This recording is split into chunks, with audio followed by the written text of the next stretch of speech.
చిరంజీవి గారు ఏంటంటే ఒకప్పుడు మ్యాట్ని ఐడల్ అని పిలిచేవారు అనమాట. అంటే ఎలాంటి ఫ్యామిలీ ఆడియన్స్ అయినా, ఎలాంటి ఏజ్ గ్రూప్ అయినా వెళ్ళి ఎంజాయ్ చేసే ఆ హీరో. సో అలాంటిది ఒక 10 సంవత్సరాల నుంచి ఏదో ఒక రీమేక్స్ వలనో, లేకపోతే ఏంటి ఇంకా 'బాలాశంకర్' అని ఒక వర్స్ట్ సినిమాల వలనో సో ఇమేజ్ ఏదో కొంచెం దెబ్బతింటుందనమాట. సో ఒరిజినల్ స్క్రిప్ట్‌తో వచ్చిన 'ఆచార్య' మీద కూడా చాలా ట్రోల్స్ పడ్డాయి. ఈవెన్ అదేంటంటే బాగా నెగటివిటీ కూడా పెరిగిపోయింది. సో ఇప్పుడు అదంతటిని 6 సినిమాలని కూడా పక్కన పెట్టి ఇప్పుడు ఆయన ఏంటంటే ఒక రిస్క్ జోన్‌లో కూడా వస్తున్నారనమాట.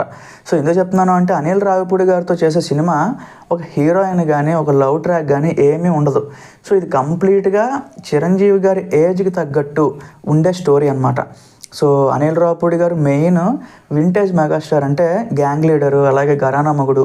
సో అలాంటి క్యారెక్టరైజేషన్ డిజైన్ చేశారు అని చెప్పి న్యూస్ అయితే సర్క్యులేట్ అవుతుందనమాట. సో మనకు తెలిసిందే అనిల్ రావిపూడి మొన్న వచ్చిన ఆ ఒక్క సినిమా సంక్రాంతికి వస్తున్నాం ఆల్మోస్ట్ 400 కోట్ల వరకు అయితే దాని కలెక్షన్స్ అయితే వెళ్ళాయన్నమాట నియర్ బై.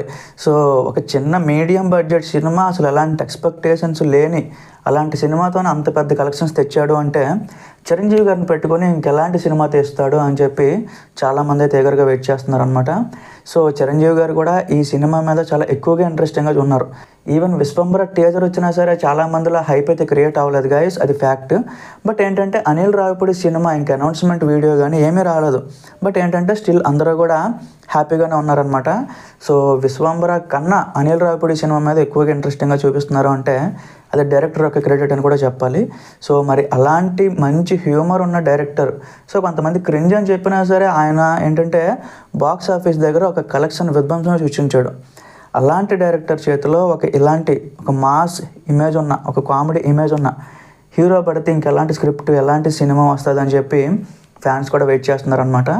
మరి మీకు ఈ సినిమా మీద ఉన్న ఎక్స్పెక్టేషన్ ఏంటో ఒకసారి కింద కామెంట్స్లో చెప్పండి. Thank you.